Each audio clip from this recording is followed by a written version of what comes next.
Welcome back, baseball family. Again, we are here with Jim Edmonds, former big leaguer, current TV analyst for the St. Louis Cardinals. Jim, I got to tell you, the catch, right, with the Angels.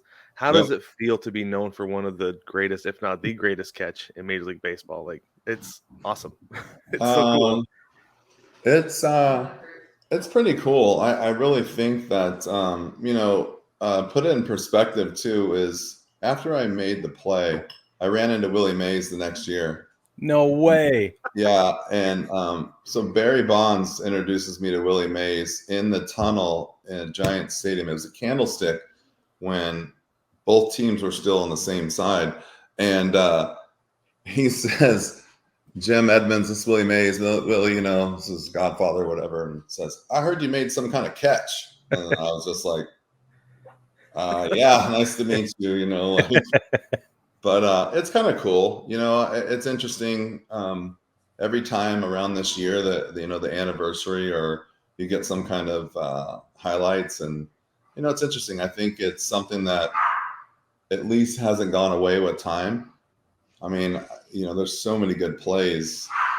It's flattering. It really is. I mean, I think it was a pretty good catch, and there's others that are out there that are pretty good too, and they're all different degrees of difficulty. Just saw one the other night where the kid, I can't even think of where he was. He just got called up. I think he was in Milwaukee, and he dove and he literally hit the wall with his face, basically, as he hit the ground. And so those kind of things, man, those are gnarly, and just to be involved in that, I think is pretty cool. At least you have some kind of legacy in overtime. The home runs go away a little bit unless you hit a big one, and it's pretty cool. What happens in that moment? Does kind of your auto instinct take over? Is that something you're tracking the whole way? Is it a combination of both? Like how does that even take place? Yeah, I learned at an early age that defense was just as important. And, I just got caught shallow on a hanging curveball. And I think the tying run and winning run were on base. And even though it was in July, or June, I think. What month are we in right now? Who knows? June, yeah. Can't keep it straight. And I realized, I was just like, if I don't catch this ball, the game's we're gonna be losing, or we're gonna lose. And so I just took off and ran, and the way it was lofted in the air, I turned the wrong way a little bit to get back, and I could remember it kind of tailing back over my head, and I could see it because it was kind of coming straight down.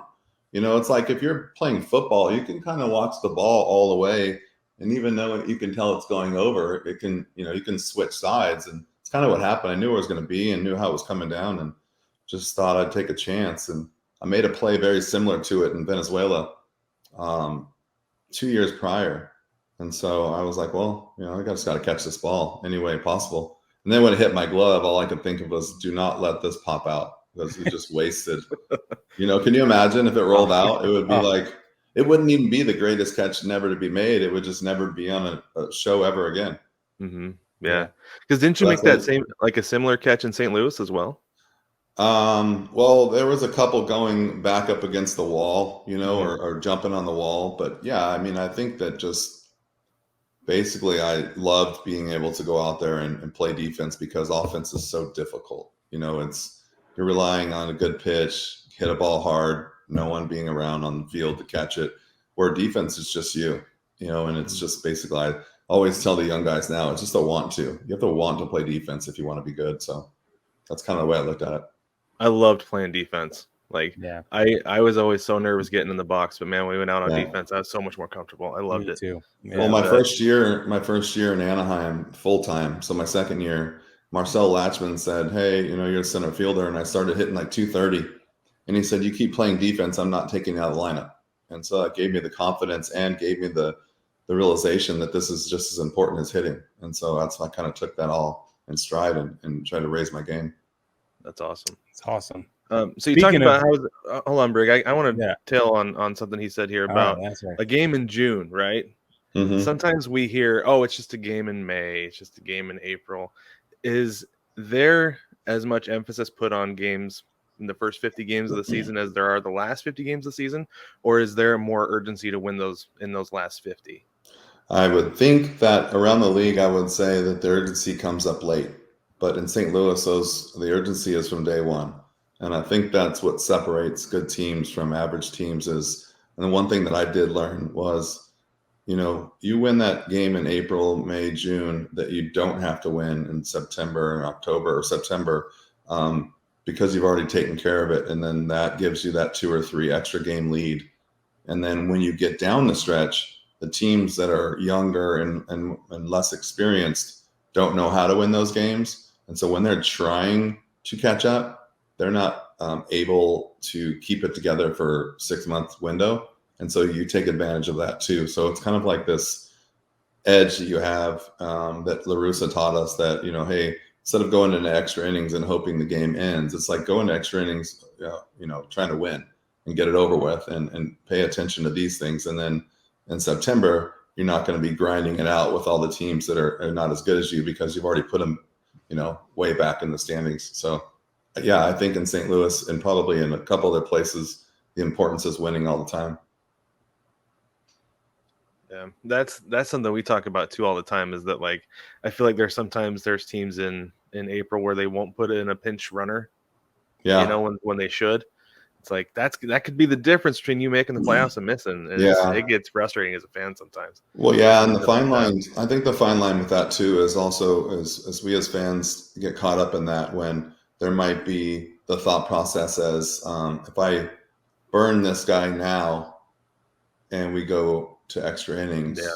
And sometimes that's why they wait till they get to second base or, why you see, certain things. I'm still learning every day because of what the knowledge that we don't have watching, especially for us in the booth.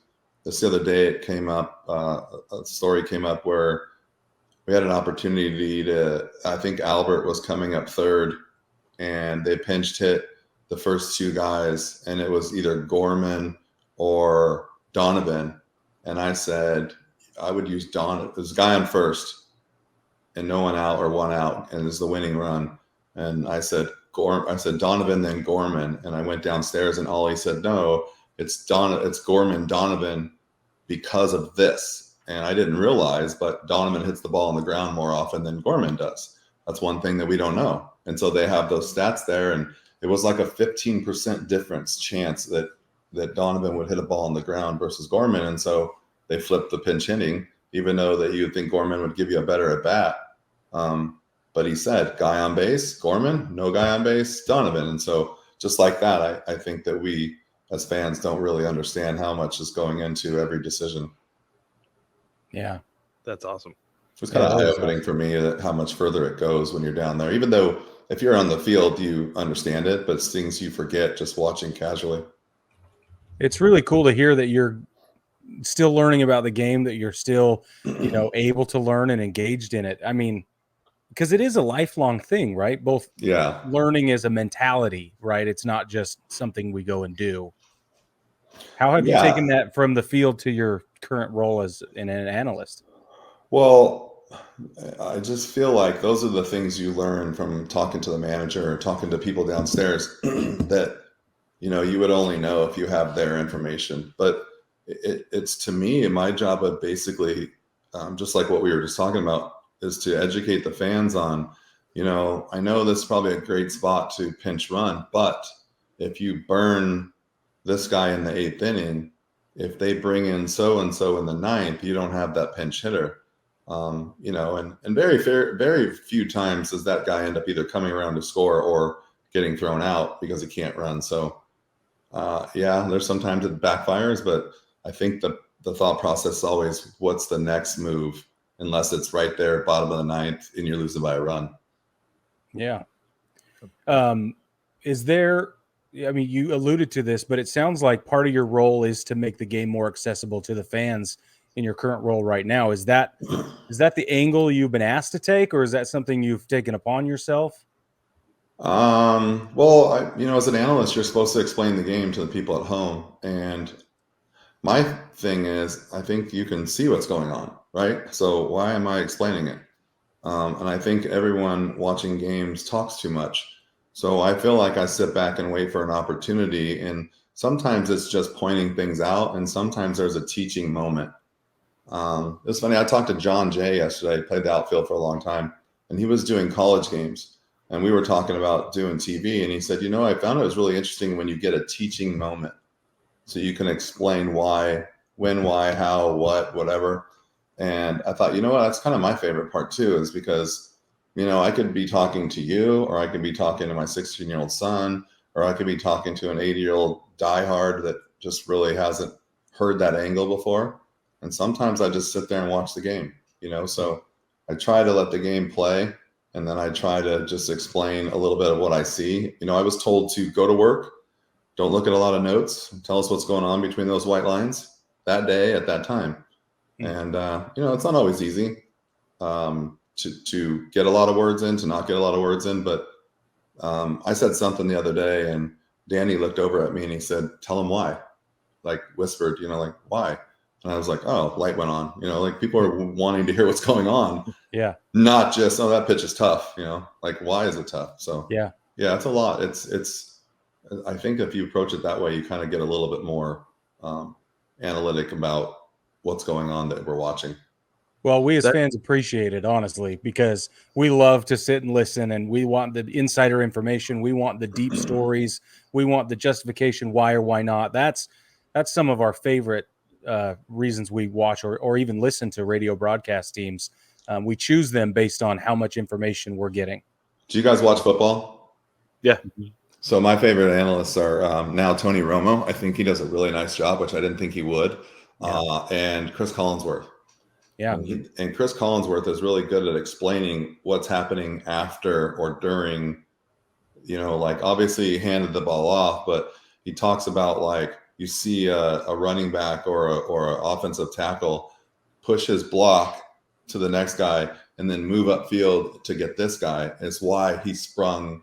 It wasn't just the blockers on the line, right? It was because one guy did two different things that maybe he wasn't supposed to do, but he did because he's so much better than everyone else. And I started watching the game in a different light, and it's pretty awesome. You think about all the little things that you watch, and you're kind of like, I wonder why. Or you just don't even think of, and you see those guys on TV and you're like, wow, that's interesting. It's just another level, and you watch it at another level. And I think Romo does a nice job, and that's the analyst. I love listening to Joe Buck, but when you see him and Troy Aikman, you see him take the game to that next little thing, and they do such a nice job with their TV because they can really get highlights quickly and replays. And I think it's pretty cool. And so that's kind of, I feel like trying to get to the next level. Yeah, that's awesome. But speaking of kind of having the inside, I mean, you're a player. We weren't. I peaked in high school as far as baseball is concerned. But we had a big brawl this weekend in Anaheim between Seattle and LA, I guess you can call them. We call them Anaheim still. But, me too. Good. Nice. Let's call them That's good to know. That's good to know. Don't let Artie hear that though. The thing we're curious about though, is there ever any actual rage in a base brawl, or is it just mostly pent up frustration? Both teams had really been struggling up to that point. Yeah. And then there was the whole thing with Mike Trout Saturday night, so were they legitimately mad at each other, or is it just we got to get this out of our system? Well, I think it's emotions, and I think you don't like to be thrown at, and so one guy, and you feel it in the dugout when that's going on. You don't necessarily want to fight. No one wants to get hurt, but there's two ways to look at it. There's the one guy who's pissed. Pitcher's just doing what he's told. The guy's getting thrown at. He's mad. Catcher's sticking up for his pitcher, and then you might have other guys in the dugout on the other side that have been thrown at. They're pissed, but then you'll get a couple guys that are grown up fighting, or you get a couple of the guys that are just don't have any etiquette, and they might go take cheap shots, and or a guy that is really mad might keep fighting, and so that makes other guys mad, and then they get in there to break it up, and guys start swinging, and other guys take see a bad angle and think someone's and it just kind of spills over. And then once tempers flare, it's hard to back down. So that's normally why you see a lot of pushing and shoving, and very rarely do you see the extended version like you did the other day. But I think that's just, there's some teams that are really adamant about sticking up for each other. And then there's some teams that might have a different group of people that have been, in that kind of background where they don't mind fighting. And so you never know what's going on. I've been in a few where there's been some punches thrown, and I've been in a few where nothing's been thrown, and then a sucker punch was thrown, and then all heck breaks loose. So there's a kind. I mean, there's a dynamic to most of them, and usually it's just like one guy's just protecting another guy, and then. But if there's a group of guys that are getting hit, and one guy maybe just doesn't realize that, hey, it's your turn, you're getting payback, and then he takes exception. There's like 8 guys over there going, well, what about us? And so basically people are just yelling out of the dugout. You hardly ever see what happened, which is what they did. Jesse Winkler kind of went that way, and so I didn't really see the detail of it, but I did see the fight. It was pretty hairy. Yeah, it was pretty hairy. Yeah, it's a good one. Yeah. Well, we've started seeing. I mean, this happens all the time. We see clubhouse dynamics and chemistry kind of bleed out into the dugout, and guys fight with each other in the dugout, and tempers rise and frustrations get out of hand. Was there ever a guy in your career that you were like, oh man, this guy, like I don't want to, just can't stand seeing this guy, whether he's in my bench or the other bench, it doesn't matter. Well, there's always guys that irritate you, right? But I think that we've done a really nice job of keeping our team kind of in check. And I think that the one thing that the Cardinals do is they, you establish the veterans, and they kind of have the rule. And I think that guys follow suit because we have a bunch of professionals. And, I would imagine that can be some guys that maybe take that role a little too far. Or, we've had a couple cases I've heard where, one guy's picking on another guy and they finally had enough. And, I think that you saw the thing with in Philly a couple years ago with I think of Bryce Harper, and guys, some older guys take exception to guys maybe not hustling or guys doing a certain thing. And if the younger player has a chip on his shoulder, you might get a talk back, and it just depends on who you're talking to. But we've never really had that here in St. Louis as long as I've been here, and still to this day, it's pretty good. So really good chemistry is important. And I think this team right now has it in St. Louis this year. And I think it's interesting to watch. It's fun because I'm on the plane with them every night traveling, and it's pretty cool to watch because they're good kids. Yeah. We talk about St. Louis a lot and how it's just their perennial successes, and they win. They just know how to win baseball games, and they win all the time. And it's awesome. It's a culture, it really is. It's like the Yankees. I think that, they build culture. They're building it in LA right now. Again, I think even though when you don't win, you build this culture of baseball and athletes that respect each other, respect the game, play hard, and you're going to get good results, especially if I think I was saying this the other day, the culture is hard to build when you do what some of these teams do is you never keep any of your veterans. So you don't have anyone there older than, say, 26 to pass down. You don't have a Molina, Wainwright, a Pujols, even a Carpenter, to pass down what they've been taught in that organization. And when you look at like a Pittsburgh or say even a Tampa Bay or a couple other places, like the one thing they're missing is that they have good players, but the culture is different because they don't have a 37-year-old, 35-year-old, 33-year-old guy who's been there the whole time. Yeah. The Marlins, they tend to pass those guys along when they can, trade for other guys, which is great. But then you have now put together a group of kids from all over the country and all over the baseball. And so where's the culture? Very hard for the manager to be responsible for setting a culture with 25 different personalities if there's not some guy or 2 or 3 in that locker room 24/7 breathing that same culture. And so the manager can't do it by himself, and kids get tired of listening to it. So you got to have players in there that are willing to replicate that same idea. Do you ever see that that's the rub between front office management and the clubhouse dynamics? Does it start there? Because like you said, it would be hard for the manager to kind of keep the ship afloat if the front office is always making these changes for him. And so, what do you do about that? You can't. And that's the problem is that's your culture. If you want culture, your front office has to understand it. you know, and I think our front office has understood it for a long time. We have great ownership. I know that when I was here playing, Walt Jocketty was our general manager. You knew he wanted to win, and he cared about you. You know, he'd call you in the winter. He would ask you, "Do you played against so and so and so and so? Which one of these guys would you want to have on your team?" You know, that goes a long way with players. And then he comes down after games and says, "Hey, nice job," or "Hey, it'll be all right," or "I know you're playing hard. Don't worry about it." And you can feel that. You know, it helps when you don't just have the manager on your side, and you can see the general manager and the owner and different owners coming down and supporting, and it really does. It changes the way you feel about an organization.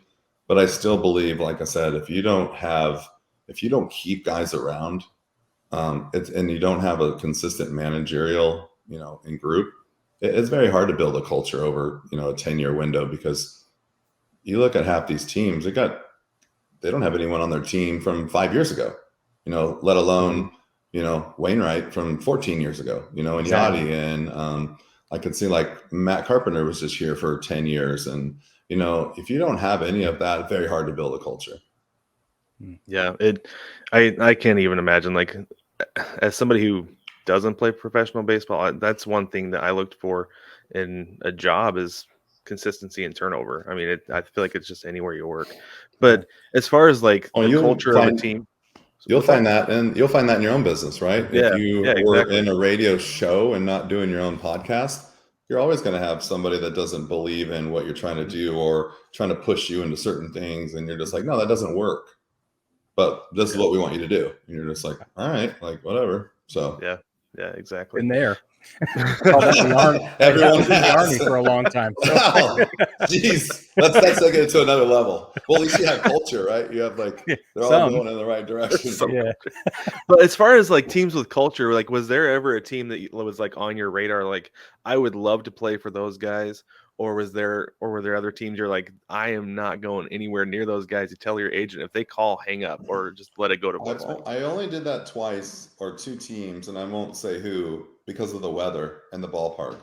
But other than that, no. And I was very blessed to just go from Anaheim to St. Louis. You know, I had no choice, but I got thrust into something that couldn't be better. You know, it couldn't have been a better situation. I'm still living here. I mean, you can see over my shoulder, you know. Yeah. And it's just, you know, it's amazing. Like, I loved Anaheim. I grew up there. It was my home.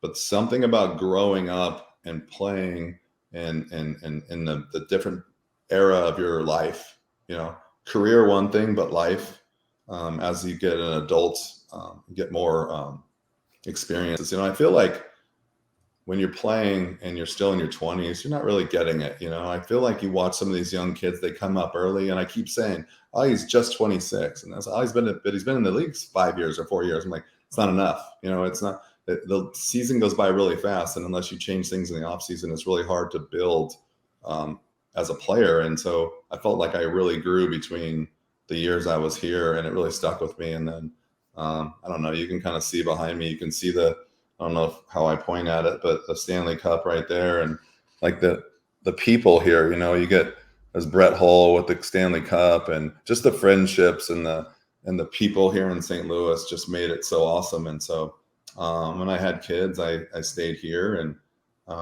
you know, I'm happy here. We travel because the weather's not always great, but right. Yeah, it's just part of my life now. Yeah, that's awesome. My first duty station was Fort Leonard Wood, so I know all about that. Yeah. That cold. It gets cold. Yeah. It's hot too. That's true. That's true. So we want to talk for just a few more minutes about the minor league. It's a grind. It's really tough. And, you know, obviously most guys don't make it out of the minor league. So is the system set up to help guys succeed? Is kind of a throwaway question, but I want an answer to it. But then the real question is it worth it? Is the way it's set up and the system itself truly worth all of the grind and everything it takes from you? Well, I think I would have to look at it two different ways. So like when I went through the minor leagues, I didn't really know anything about the system. I mean, we're talking about late 80s, didn't even know anything about the draft. And then that's just part of the system. I think now as guys get older, you start to see guys that are, when you go through college, you don't stay in the minor leagues as long. They're looking for guys now to make an impact right away. I think the system has changed. So guys rush through faster, but also at the same time, it's a decent, now they can make a decent amount of money playing baseball, even if you don't get called up, probably more than most guys will make, changing tires or, driving for UPS. I don't know, whatever it is. And so, yeah, I think it can be worth the grind, but I think it's all in your own heart. I don't know how guys do it for 11 years, 10, 11 years, bouncing around. The travel, even at the upper levels, is by plane, but you're still getting up at 4 a.m, traveling day of games. It's not glamorous. You're away from your family. It's hard to have a family when you're living in, I played in Edmonton for, a couple months, in Vancouver, across the border again. And, we got guys from California playing in Buffalo and where else in the world. So, yeah, I think it's not glamorous. I think it's changed a lot. Like I said, you're getting a lot of guys out of college now that kind of bounce right through, and you're drafting a lot of arms and guys that are almost ready. And that's a big deal. So I don't think the grind is out there anymore unless you want it. But the one thing I did realize is also teams draft to fill teams. They're not always drafting to get a guy right to the big leagues. They'll sometimes draft a team. They're looking for 2, 3 left-handed hitters. They're looking for pitchers. They're looking for this. Yeah, they are looking for the 1 and 2, 3 round guys that are going to make an impact instantly. But all the way down through, they're looking to fill voids in the minor leagues. And some of those guys just flourish and take off. And some of those guys just fill the void to throw teams on the field for 5 and 6 years. So hopefully you recognize which one you are, and you get a chance to move up. And if you don't, it's like an age bracket. Like when you're above 23, you're not an A-ball anymore. And if you haven't moved up, you're probably not going to get a chance. And that same age now in AA, it's like there's kids in the big leagues that are the majority of the kids in the big leagues now are 26 to 22. It's crazy. Every time I look at another kid, I'm like, he's 23, he's 22, he's 26. This guy's been around forever. He's 26. I'm like, yeah. So the game's a lot younger. But I think the minor leagues is, you have to go through it. You have to experience it. And you, as a high school player, just pick. Are you going to go to college for 3 or 4 years? Or are you going to go, or if you have the opportunity to sign for a lot of money that might change your life and to go to the minor leagues, or go to college, get an education that could change your life if you don't make it. So, it's like anything else. I think you got to pick your path and what works for you. I slept on some floors, on some buses. I slept in when I was really in the minor leagues early, I was still kind of small. And so I slept on the overhead luggage rack a couple of times. I slept up there. And I spent my 21st birthday on a bus from Palm Springs to Reno, Nevada for 14 hours. So, whoa, man. Looking back, that was part of it. Yeah. And to get here, I was 17 when I got drafted. So to get here is what I needed to do. Because college wasn't, didn't work for me. So I think it's cool. Yeah. I think it's, it's all a story.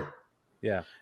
So as far as the route that guys take, would you recommend somebody go to the minor leagues instead of college? Or do you think that for some guys, college is the developmental route? As far as take the education out of it, just strictly baseball development, which way would you recommend for somebody? I think it's either way. I think I would look at it the other way. Is the education for you?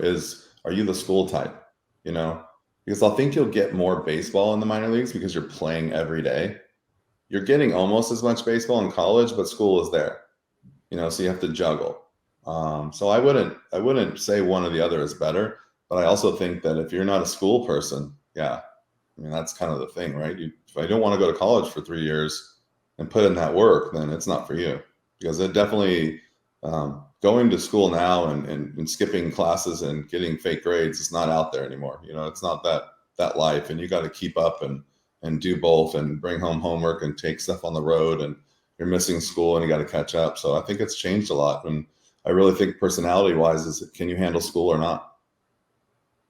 I think you're going to get developed. You're going to get developed both ways. I look at now, one of the guys that I played AA with is now the head Stanford coach. Another guy that I played against my whole career is the Arizona coach. You know, you go through, and all these guys are ex-big league players. They're going to teach you.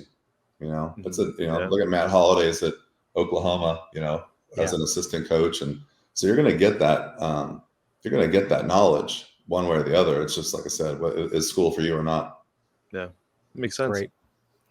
Last question for you, not baseball related, actually. You're getting married, and you've decided to get married in Italy. So congratulations! Congratulations on your homework. Yeah, she just brought me this. Oh wow! Nice. I've been on the phone all morning, and so she knows I haven't eaten, and so why Italy? First of all, well, I've been married before, and she has not. And I just thought it feels different. It feels better. It feels right. And I said, what would you like to do? Let's do something different.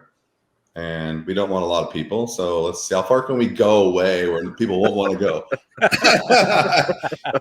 And you know what's really crazy is a lot of people want to go. And I'm like, wait, you sure you want to go all the way to Italy?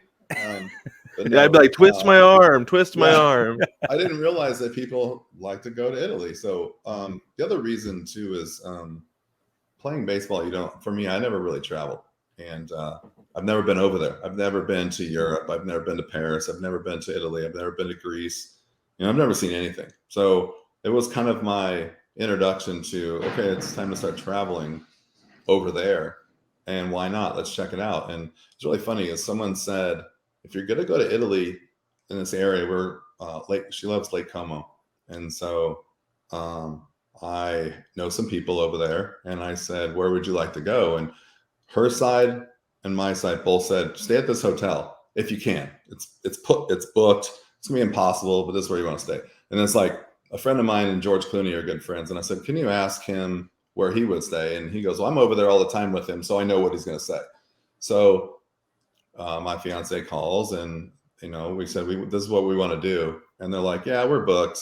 I'm like, we figured. And then they called back and said, we have one day open where you can have the whole weekend, one day to get married, but we have rooms this whole weekend. And we're just like, sold. Done. And it's like, that's awesome. So I went to my bosses at TV for Valley Sports, and I said, okay, well, I have good news and bad news. And they're like, well, what's the bad news? It's like, well, the good news is I'm getting married. Bad news is it's in the last 2 weeks of the season, because it's the only time we can do it. So I need to quit working on September 20th. Oh, no. And they were like, oh, no.